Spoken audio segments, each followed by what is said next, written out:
The USS Blackstar moved through space like a shadow against the stars. Commander Jake Harrison stood on the bridge, his hands behind his back as he watched the darkness outside.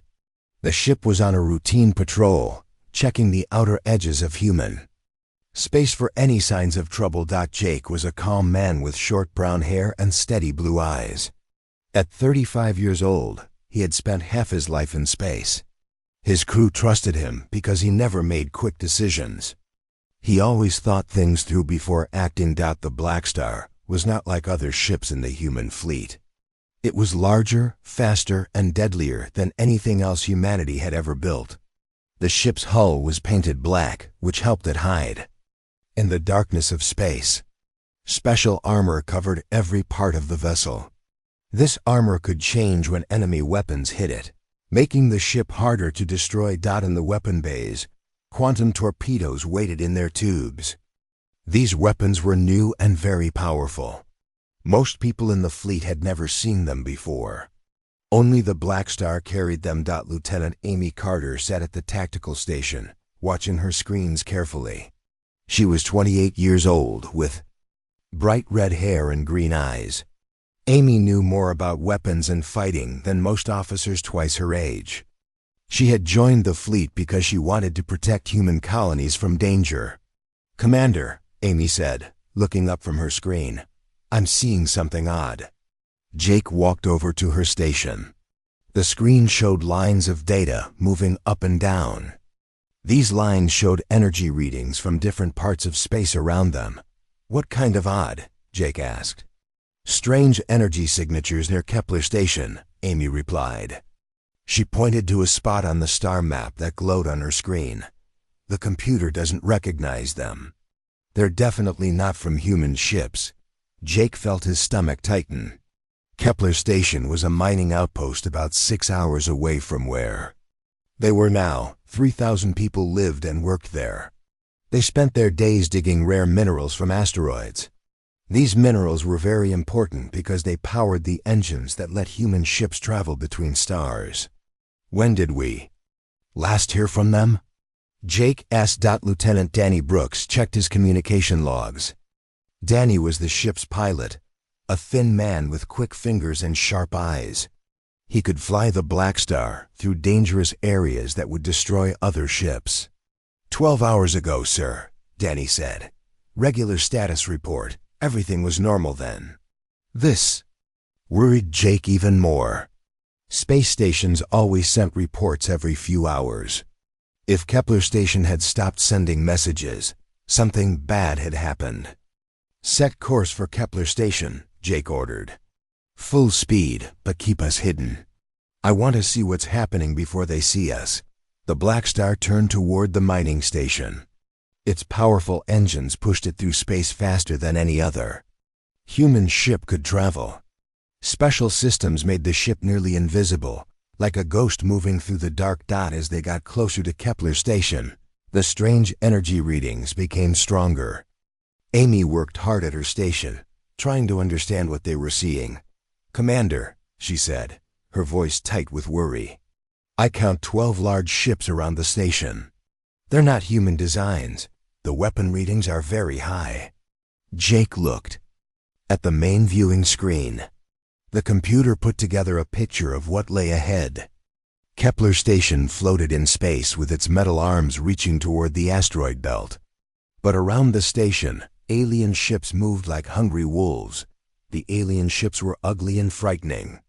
They had sharp angles and dark metal hulls. They were bigger than most human ships and covered with weapons. Bright energy beams shot from the alien vessels toward the station, hitting its defenses again and again. "They're attacking the station," Danny said. His hands moved over the flight controls, ready to take action. "Those people can't defend themselves against this." Jake watched as another part of the station's shields failed.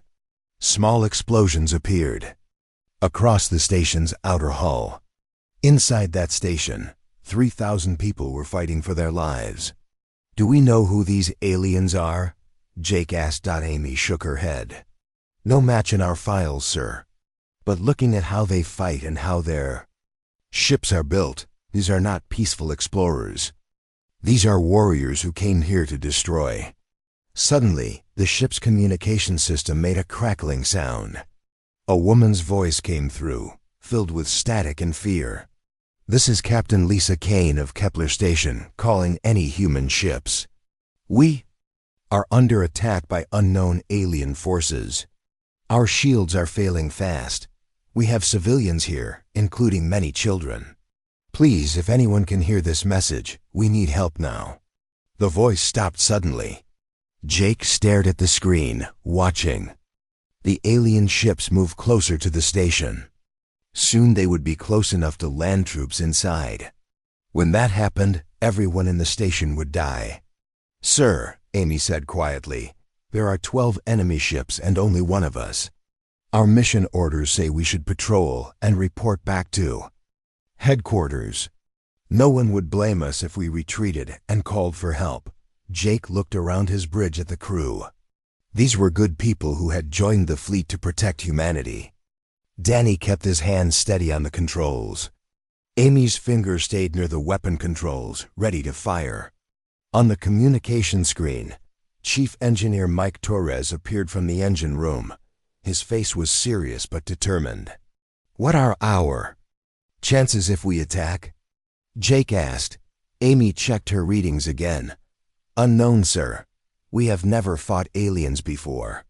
But the Blackstar is the most advanced ship humanity has ever built. If any ship can win this fight, it's us." Jake thought about the 3,000 people on Kepler Station. He thought about the children Captain Kane had mentioned in her message. He thought about what would happen if these aliens were allowed to attack human colonies without anyone fighting back. "All hands, this is the commander speaking," Jake said. His voice carried to every part of the ship through the communication system. "We are going to fight these aliens. They think they can attack innocent human civilians without facing any consequences. They are about to learn how wrong they are." The crew responded immediately. Weapon systems came online with a low humming sound. The ship's defensive shields grew stronger. The quantum torpedoes armed themselves, ready to show these aliens the power of human technology. "Take us in, Danny," Jake ordered. "Keep us invisible until we're right in the middle of their group. Then we show ourselves and demonstrate what the Blackstar can do." The ship moved forward through space like a hunter approaching its prey. The alien ships continued attacking the station, completely unaware that death was coming for them through the darkness. Jake Harrison stood on his bridge, watching the enemy ships grow larger on the viewing screen. In just a few minutes, the galaxy would learn that humanity was not weak prey. The USS Blackstar was about to strike back, and the destruction would be beyond anything anyone could imagine. The USS Blackstar moved closer to the alien ships like a ghost in the dark. Commander Jake Harrison watched the enemy vessels on his screen. They were still attacking Kepler Station, completely unaware that a human warship was approaching them. "Distance to target?" Jake asked quietly. 2,000 meters and closing, Danny Brooks replied. His hands moved carefully over the flight controls. The Blackstar slipped between the alien ships without making a sound. Lieutenant Amy Carter checked her weapon systems one more time. The quantum torpedoes were ready to fire. The ship's energy cannons were charged and waiting. "All weapons ready, Commander." Jake took a deep breath. In a few seconds, the Blackstar would appear in the middle of the enemy formation. The aliens would be surprised, but they would fight back quickly. This battle would decide whether the people on Kepler Station lived or died. "Now," Jake said firmly. Danny pressed a button, and the Blackstar's stealth system shut off. Suddenly, the black warship appeared right in the center of the alien fleet. The enemy ships were so close that Jake could see details on their hulls. Through the viewing screen, the aliens were caught completely off guard. Their ships had been focused on attacking the station. They never expected a human ship to appear behind them. "Fire all weapons," Jake ordered. Amy's fingers moved across her controls. The first quantum torpedo shot out from the Blackstar's forward tube. It moved through space like a bright blue star, heading straight for the nearest alien ship. When the torpedo hit, the explosion was like nothing Jake had ever seen. The alien ship didn't just blow up. It seemed to fold in on itself as the quantum energy tore through its hull. In 3 seconds, the entire vessel was gone. "Direct hit," Amy reported, with excitement in her voice. Target destroyed, but there was no time to celebrate. The other alien ships were turning toward the Blackstar now. Their weapons began firing streams of red energy at the human ship.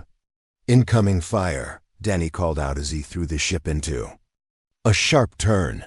The alien weapons hit the Blackstar's shields, but something amazing happened. Instead of damaging the ship, the shields absorbed the energy and made themselves stronger. This was the adaptive armor that made the Blackstar special. "Chief." Engineer Mike Torres appeared on the communication screen from the engine room. He was a big man with gray hair and strong hands. "Commander, I'm pushing the engines beyond normal limits. We're getting power levels I've never seen before." "Keep it up, Mike," Jake replied. "We need everything the ship can give us." The Blackstar spun through space between the alien vessels. Danny flew the ship in patterns that seemed impossible. He would dive under one enemy ship, then climb over another, then twist sideways to avoid their weapons. "How is he doing that?" Amy asked as she watched Danny's flying. "Human instinct," Mike said with a smile. "These aliens probably fight by computer programs. They can't match human creativity."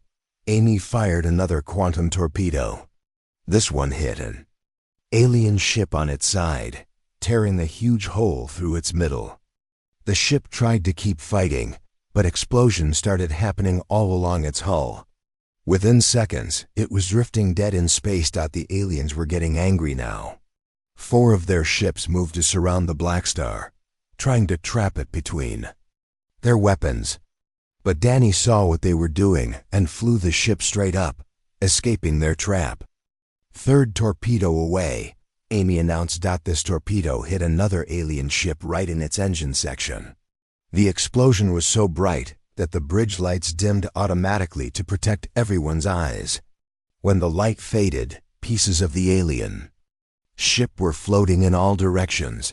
The remaining alien ships were now firing everything they had at the Blackstar.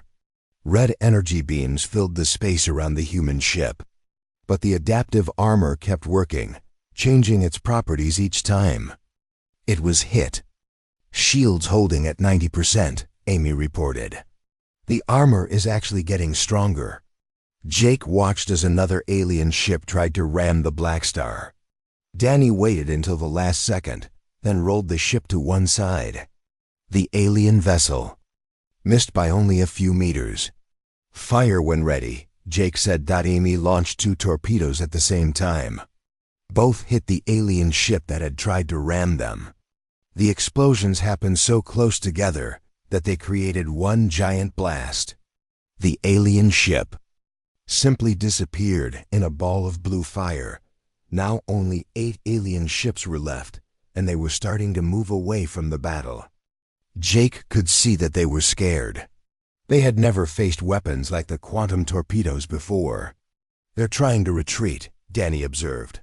"Let some of them go," Jake decided. "But not all of them." Amy fired 3 more torpedoes at the fleeing ships. 2 more alien vessels exploded in brilliant flashes of light. The remaining 6 ships jumped into faster-than-light travel and disappeared. The space around Kepler Station was now filled with debris from the destroyed alien ships.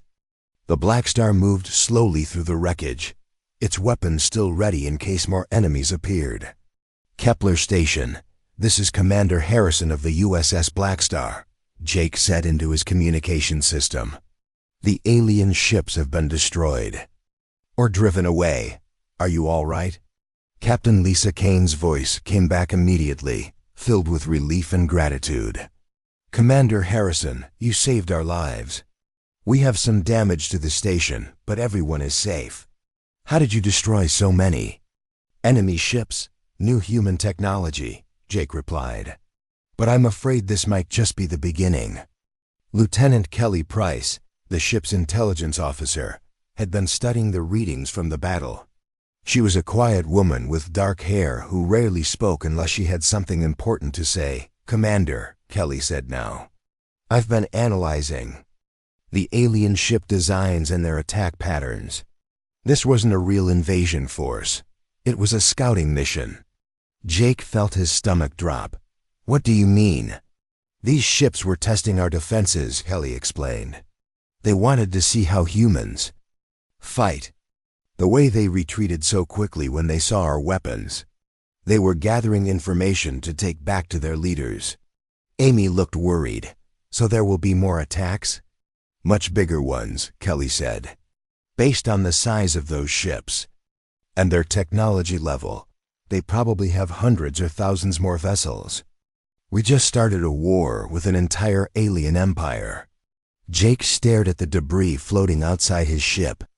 They had won this battle easily, but it might have been the easy part. If these aliens came back with their full military force, humanity would face its greatest challenge ever. "Set course for Earth," Jake ordered. "Maximum speed. Command needs to know what happened here." As the Blackstar prepared to jump to faster-than-light travel, Jake looked back at Kepler Station one more time. The mining outpost was safe for now, but he wondered how many other human colonies would be attacked before this war was over. Alien Empire had made a mistake by attacking humans. But Jake had a feeling that humanity's real test was still coming. The USS Blackstar had shown what one human ship could do. Soon they would find out if that would be enough to save their entire species. The stars stretched into lines as the Blackstar jumped toward Earth, carrying news that would change everything. The USS Blackstar arrived at Earth 3 days after the battle at Kepler Station. Commander Jake Harrison stood on the bridge, looking down at the blue and green planet that was humanity's home. He had been born on Earth 35 years ago, but he had never been so worried about its safety. Earth was different now. Hundreds of military ships moved around the planet like busy insects. Construction crews worked day and night to build new defense platforms in space. Everyone knew that war was coming. "Take us to the military station," Jake ordered. "They'll want to hear our report right away." Danny Brooks guided the Blackstar toward the large space station that orbited Earth. The station was the headquarters for all human military forces. Admiral Chris Baker commanded the fleet from there. As soon as the Blackstar docked, Jake was called to a meeting with the top military leaders. He walked through the station's corridors, passing soldiers and officers, who all looked worried. Word about the alien attack had spread quickly. Admiral Baker was waiting in the main conference room. He was an older man with white hair and serious eyes. Next to him sat Dr. Rachel Stone, the head of the Weapons Development Program. She was a thin woman with short blonde hair who spent most of her time in laboratories.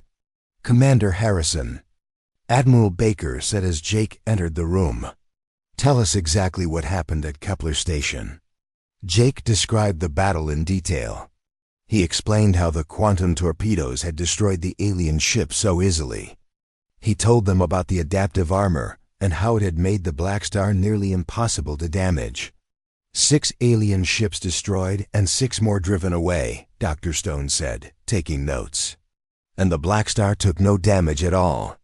"That's correct," Jake replied. "But our intelligence officer believes this was just a scouting force. The real attack is still coming." Admiral Baker nodded grimly. "We've reached the same conclusion. Our deep space sensors are picking up massive ship movements in the direction the aliens came from. It looks like they're gathering the largest military force ever seen." Dr. Stone leaned forward in her chair. "Commander, I need to know more about how the quantum torpedoes performed. The weapons we gave you were experimental. We weren't sure they would work in real combat." Jake thought about the battle and the way the alien ships had simply disappeared when the torpedoes hit them. They worked better than expected. Each torpedo completely destroyed an enemy ship with one hit, That's what worries me, Dr. Stone said. I've been studying the energy readings from your battle. The quantum torpedoes aren't just destroying matter, they're actually breaking space and time in small areas. Admiral Baker looked confused. What does that mean? It means these weapons are more powerful than we thought, Dr. Stone explained.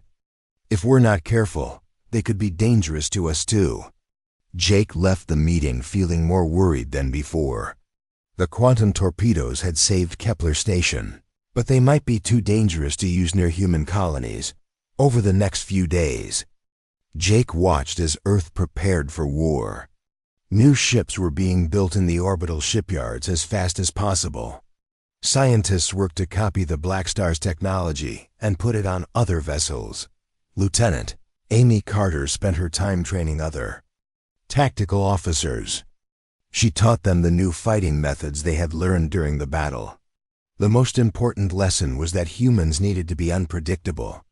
Aliens probably fight using computer programs, Amy explained to a group of young officers. They do the same things over and over.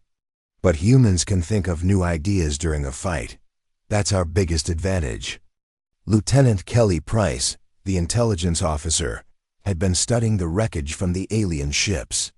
She worked in a secure laboratory, trying to understand alien technology. "Commander," Kelly said when Jake visited her lab, "I've learned some disturbing things about our enemies." She showed him pieces of alien equipment on her work table. The metal was strange and dark, unlike anything humans had ever seen. "What have you found?" Jake asked. "These aliens call themselves the Vorthik Empire," Kelly explained. "Based on their technology and ship designs, they've been conquering other species for thousands of years. They're very good at war." Jake picked up a piece of alien metal. It felt cold and heavy in his hands. "How many ships do they have?" "We don't know for sure," Kelly said. "But the computer systems we recovered suggest they control hundreds of worlds. They could have thousands of warships." Meanwhile, in a distant part of the galaxy, the Vorthik Empire was indeed preparing for war. Supreme War Leader Zhextai stood in the command center of his flagship, studying reports from the failed attack on Kepler Station. Zhextai was tall and covered in dark scales. His species had conquered dozens of other races, and he had personally led many successful invasions. But he had never seen anything like the human ship that had destroyed his scouting force. "Tech Master Vorden," Zhextai called to his chief scientist. "What have you learned about these humans?" Verdan was smaller than Zhextai, with large yellow eyes and thin arms. He had spent days studying the battle recordings from the surviving ships. "The humans are different from any species we have encountered," Verdan reported. "Their weapons use principles we do not understand. Their ship moved in patterns that our computers cannot predict." "Are they a serious threat?" Zhextai asked. "Possibly," Vorden replied. "But they only have one ship with these advanced weapons. If we attack with our full fleet, they cannot stop us." Zhextai looked at the star map showing human space. It was such a small area compared to the Vorthik Empire. But the humans had embarrassed him by destroying his ships. That could not be allowed. "Gather every available warship," Zhextai ordered. "I want 3,000 vessels for this invasion. We will not just conquer the humans. We will destroy them completely as an example to other species." Back on Earth, Jake Harrison was called to another meeting with Admiral Baker. This time, Secretary of Defense Carl Jung was also present. Jung was a politician who cared more about appearances than military strategy. "Commander Harrison," Jung said with a big smile, "you're going to be humanity's greatest hero. We want to use your story to show people that we can win this war." Jake felt uncomfortable. "Sir, I'm just doing my job. The real heroes are my crew." "Nonsense," Jung said. "One human ship against 12 alien vessels. It's the perfect story to boost morale." Admiral Baker looked annoyed. Commander Harrison is needed for military planning, not publicity events. While the politicians argued, Jake thought about his crew. They were good people who had risked their lives to save strangers. They deserved recognition, but they also deserved to be prepared for the much larger battle that was coming. Dr. Stone had been working day and night to mass-produce quantum torpedoes for the rest of the fleet. But there were problems. The weapons required rare materials that were hard to find. Even worse, they took a long time to build. How many torpedoes can we have ready when the aliens attack? Admiral Baker asked during another meeting. Maybe 200, Dr. Stone replied. That's enough for about 20 ships. We'll have nearly 300 ships in the defense fleet, Admiral Baker said. Most of them won't have the new weapons. Jake realized that most of the human fleet would be fighting with old technology against an enemy that had seen what the new weapons could do. The Vorthok would be ready for the quantum torpedoes this time. Intelligence reports kept coming in about alien ship movements. The Vorthok were gathering vessels from across their empire. Scout ships reported seeing fleets so large they blocked out the stars. How long do we have? Jake asked Kelly during one of their meetings. Maybe 2 weeks, she replied. They're taking time to gather ships from distant worlds. But once they start moving toward Earth, it will only take them a few days to get here. Jake stood at the window of his quarters on the space station, looking down at Earth. The planet looked so peaceful from space. But he knew that billions of people were depending on the military to protect them. The Blackstar was being upgraded with new systems and weapons. The other ships in the fleet were getting whatever improvements could be made in the short time available. But Jake knew it might not be enough. The Vorthok Empire had been conquering worlds for thousands of years. They had more ships, more experience, and more time to prepare. Humanity had fought many wars, but never against aliens with superior technology and numbers. But humans had something the Vorthok did not understand. They had the ability to do unexpected things when facing impossible odds. Jake hoped that would be enough to save Earth when the real war began. 2 weeks had passed since the battle at Kepler Station.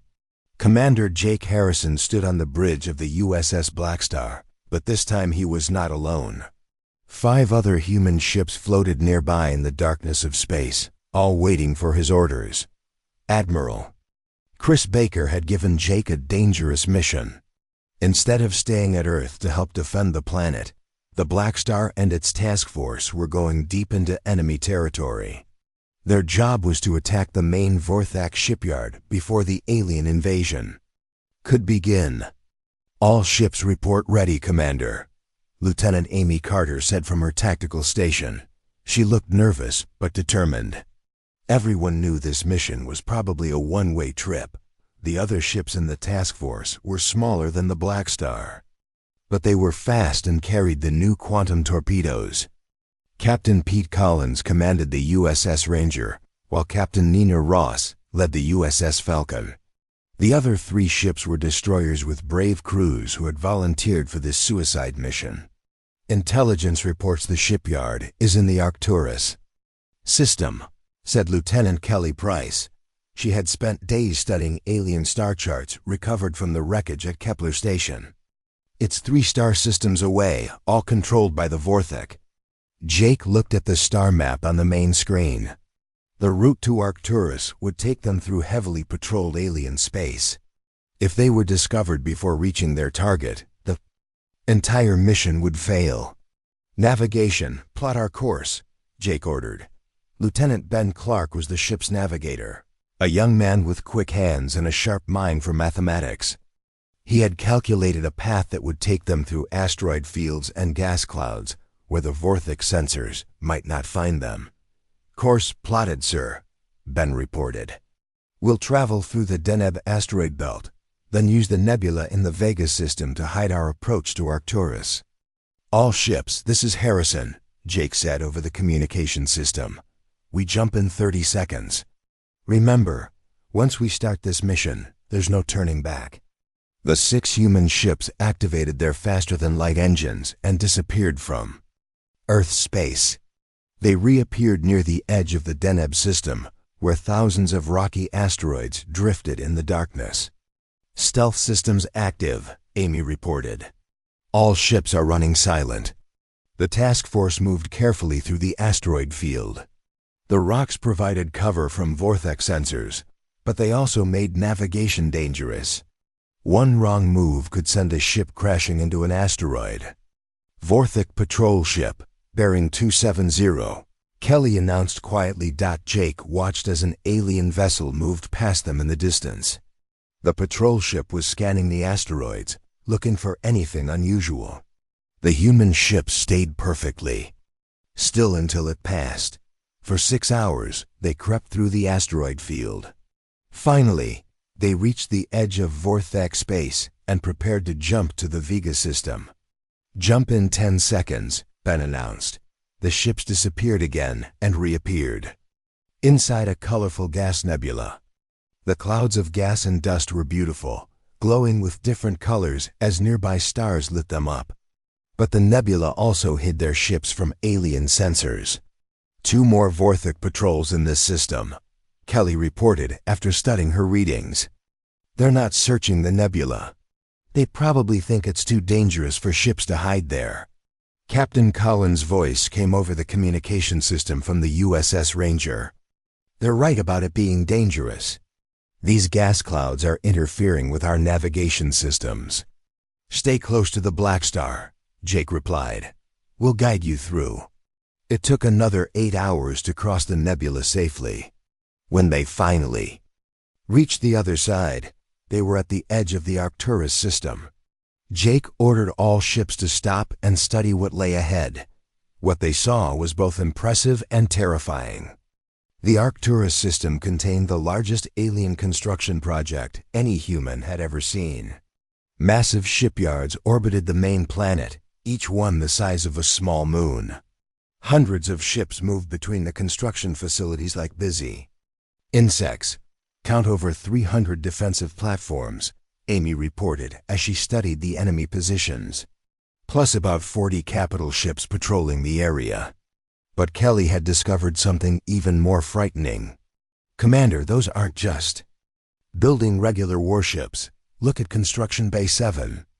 Jake looked at where she was pointing on the tactical display. Inside the massive construction facility, something enormous was taking shape. It was a ship, but it was larger than anything he had ever imagined. What is that thing? Danny Brooks asked from the pilot station. Kelly's face was pale as she read the alien data she had intercepted. It's called a planet killer. The weapons on that ship are designed to crack worlds apart from orbit. Jake felt his blood turn cold. The Vorthik weren't just planning to invade human space. They were planning to destroy every human world completely. How many of those are they building? Jake asked. I see 3 planet killers under construction, Kelly replied. If they finish them, they could destroy Earth, Mars, and every human colony in a matter of days. Jake realized that this mission had become even more important than Admiral Baker had thought. They weren't just trying to slow down the Vorthik invasion. They were trying to save humanity from complete extinction. All ships, new target priorities, Jake announced. The planet killer construction bays are now our primary targets. Captain Ross's voice came from the USS Falcon. Commander, the defenses around those bays are incredible. We'll never get close enough. Jake studied the tactical display, looking for weaknesses in the enemy positions. The Vorthik had built their defenses assuming that any attack would come from outside the system. They had not prepared for enemies appearing in the middle of their formation. We're going to split up, Jake decided. Each ship will attack a different target at the same time. The Blackstar will go for the command center while the other ships hit the construction bays. That's suicide, Captain Collins said over the communication link. Maybe, Jake replied. But if we don't stop them here, humanity dies anyway. Jake turned to his crew. Amy was checking her weapons one final time. Danny was plotting attack vectors through the enemy defenses. Ben was calculating jump coordinates for their escape route. "Everyone ready?" Jake asked. "Ready, sir," Amy replied for the entire crew. "All ships, attack now," Jake ordered. The 6 human ships appeared simultaneously in different parts of the massive shipyard complex. The Vorthik were caught completely off guard as quantum torpedoes began exploding throughout their most important facility. The USS Blackstar materialized right next to the command center, a huge structure that coordinated all construction activities. Amy fired 4 torpedoes in rapid succession, each one tearing massive holes in the alien facility. At the same time, the other human ships were attacking the Planet Killer construction bays. The USS Ranger dove straight at Construction Bay 7, firing every weapon it had. The partially built Planet Killer exploded in a ball of fire that lit up the entire system. The USS Falcon attacked Construction Bay 12, where another Planet Killer was nearing completion.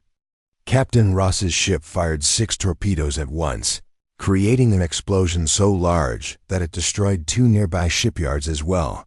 But the Vorthik defenses were responding quickly.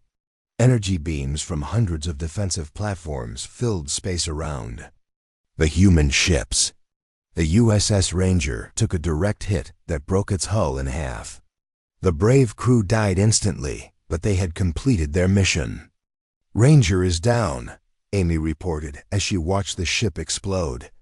2 of the destroyer escorts were also taking heavy damage.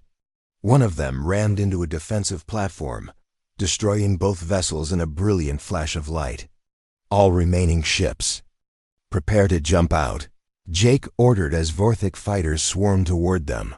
The USS Falcon fired its last torpedoes at the 3rd Planet Killer construction bay, then exploded under heavy enemy fire.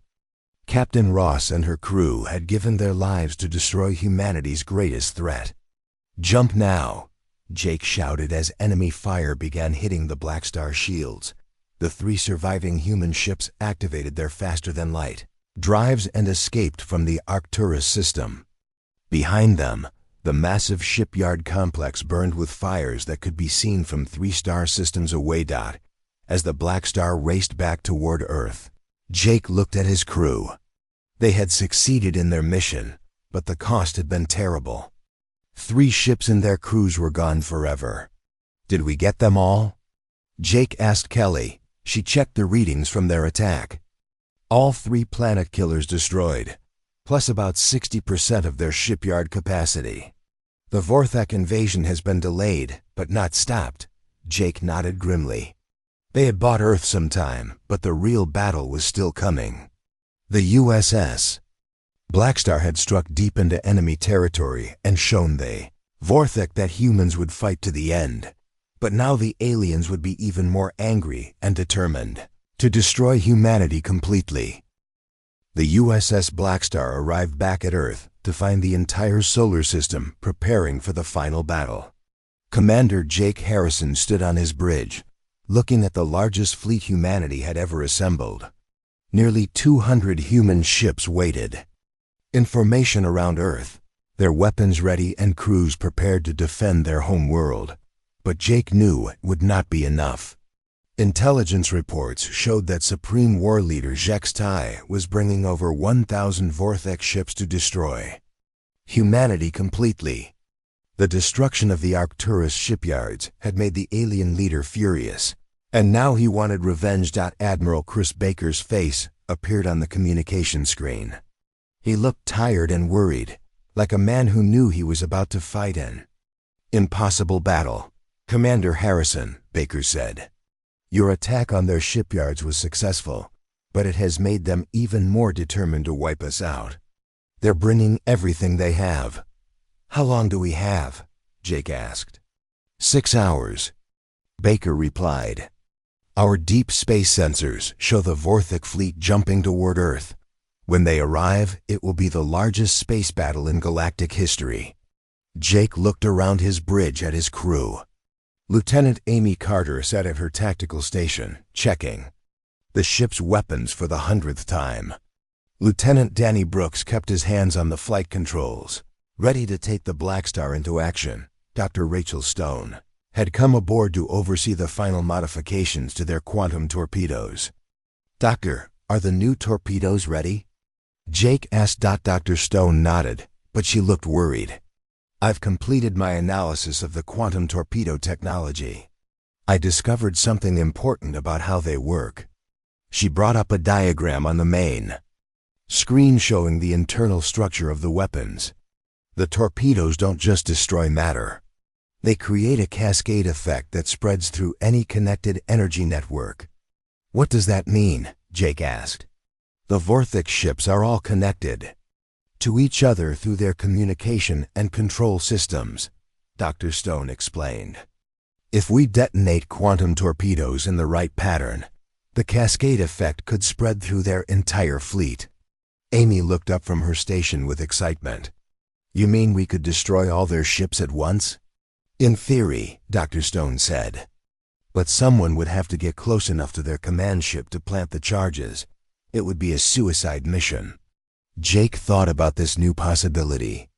If they could destroy the entire Vorthix fleet with one attack, it would save Earth and send a message to other alien empires that humans were not to be attacked. "I'll do it," Jake said firmly. "The Blackstar will penetrate their formation and plant the charges on their command ship." "Jake, that's impossible," Admiral Baker said over the communication link. "You'll never get through 1,000 enemy ships." "We have to try," Jake replied. "It's the only way to save Earth." Lieutenant Kelly Price had been monitoring alien communications from her intelligence station. "Commander, I'm picking up signals from the edge of the solar system. They're here." The main viewing screen changed to show space near the edge of the solar system. What appeared there was beyond anything Jake had imagined. The Vorthix fleet was so large that it blocked out the stars. Ships of every size filled space as far as the eye could see. At the center of the fleet was the largest ship Jake had ever seen. It was Jexte's command dreadnought, a vessel the size of a small moon. Hundreds of weapons covered its dark hull, and energy shields surrounded it like a glowing bubble. "All human ships, this is Admiral Baker," came the announcement. Over the fleet communication system. "The enemy fleet is approaching. All ships to battle positions. Defend Earth at all costs." The human fleet moved into formation between Earth and the approaching aliens. Every ship was smaller than even the smallest Vorthix vessel, but the human crews were determined to fight to the end. "Blackstar Actual, this is Baker." The Admiral's voice came over Jake's private communication channel. "You have permission to attempt your mission." "Good luck, Commander." Jake turned to his crew. "Everyone understand the mission. We're going to punch through their lines and get to that command ship. Once we're there, we plant the quantum charges and detonate them. What about getting away?" Danny asked. Jake looked at his pilot and friend. "We probably won't. But if this works, we'll save every human being in the galaxy." The crew nodded grimly. They had all accepted that this would likely be their last mission. The battle began when the Vorthix fleet reached the outer planets. Energy beams filled space as thousands of weapons fired at once. Human ships darted between the larger alien vessels like mosquitoes attacking elephants. "Take us in, Danny," Jake ordered. "Full speed toward the command ship." The Blackstar accelerated toward the center of the enemy formation. Around them, the space battle raged with incredible fury. Human ships exploded in brilliant flashes, but they took Vorthix vessels with them as they died. Amy fired quantum torpedoes at any enemy ship that got in their way. The Blackstar's adaptive armor absorbed hit after hit from alien weapons, but Jake could see that it was starting to weaken under the massive amount of fire. "Shields down to 40%. Amy reported as another wave of enemy fire struck them. 5 human escort ships had started the journey with the Blackstar, but they were being destroyed one by one as they fought through the enemy formation. Captain Pete Miller in the USS Phoenix rammed his ship into a Vorthix cruiser, destroying both vessels. Captain Linda Gray in the USS Eagle fired every weapon she had, before her ship exploded under enemy fire. "We're the only ones left," Danny said as the last escort ship died protecting them. The Blackstar was now alone in the middle of the largest enemy fleet ever assembled. Hundreds of alien ships surrounded them, all firing their weapons at the lone human vessel. "There," Jake said, pointing at the massive command dreadnought ahead of them. "Get us alongside that ship." Danny flew the Blackstar through a storm of enemy fire. The ship twisted and turned, avoiding weapons that could have destroyed it instantly. The adaptive armor was glowing white-hot from absorbing so much energy. "Docking clamps engaged," Amy announced as the Blackstar attached itself to the side of the enemy command ship. "Hull breach charges ready." Jake, Amy, and 4 security officers put on their spacesuits and prepared to board the alien vessel. They carried portable quantum charges that Dr. Stone had modified for this mission. "Dr. Stone, how long do we have?" Jake asked.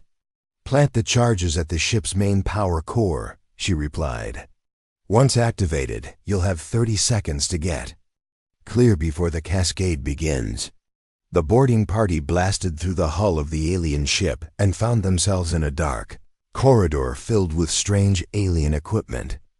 Emergency lights flashed as the ship's systems detected the hull breach. They fought their way through the alien vessel, battling Vorthik soldiers who tried to stop them. The aliens were larger and stronger than humans, but the boarding party had desperation and determination on their side. "Power core should be this way," Amy said. Following the directions Dr. Stone had given them, they reached a massive chamber filled with glowing energy conduits. This was the heart of the alien command ship, the source of power for its weapons and shields. "Plant the charges here, here, and here," Jake ordered, pointing to key locations around the power core. The quantum charges attached themselves to the alien equipment with magnetic clamps. Once all 6 charges were in place, Jake activated the timer. 30 seconds, he announced. "Everyone back to the ship." They ran through the alien corridors as fast as they could. Behind them, Vorthik soldiers fired their weapons, trying to stop the humans from escaping. Amy was hit by an energy beam and fell to the deck. "Go," she said to Jake. "I'll hold them off." "I'm not leaving you," Jake replied, helping her to her feet. They reached the Blackstar just as the 30-second timer ran out. Danny had the engines ready and pulled away from the alien ship at maximum speed. The explosion began small, just a bright flash inside the command dreadnought. But then the cascade effect started. Energy surged through the connection networks, linking all the Vorthik ships together. One by one, alien vessels began exploding as the quantum cascade spread through their fleet. What started as 6 small charges became a wave of destruction that consumed hundreds of ships. In the space of 5 minutes, the entire Vorthik invasion fleet was destroyed. Supreme War Leader Zhextai and his 1,000 ships were nothing but glowing debris floating in space. The surviving human ships could hardly believe what they were seeing. The largest enemy fleet in galactic history had been completely annihilated by 1 small ship and 6 quantum charges. "This is Admiral Baker to all ships," came the announcement. "The enemy fleet has been destroyed. Earth is safe." Jake sat in his command chair, looking at the debris field that had once been an unstoppable invasion force. Amy was being treated by the ship's doctor, but she would recover. Danny was grinning as he guided the ship back toward Earth. "Commander," Kelly said from her intelligence station, "I'm receiving surrender messages from Vorthik territories throughout the galaxy. Without their main fleet and leadership, their empire is collapsing." Jake realized that they had done more than save Earth. They had ended the Vorthik Empire's reign of terror across the galaxy. Dozens of conquered species would now be free. As the Blackstar approached Earth, Jake could see celebration lights beginning to appear on the planet's surface. Humanity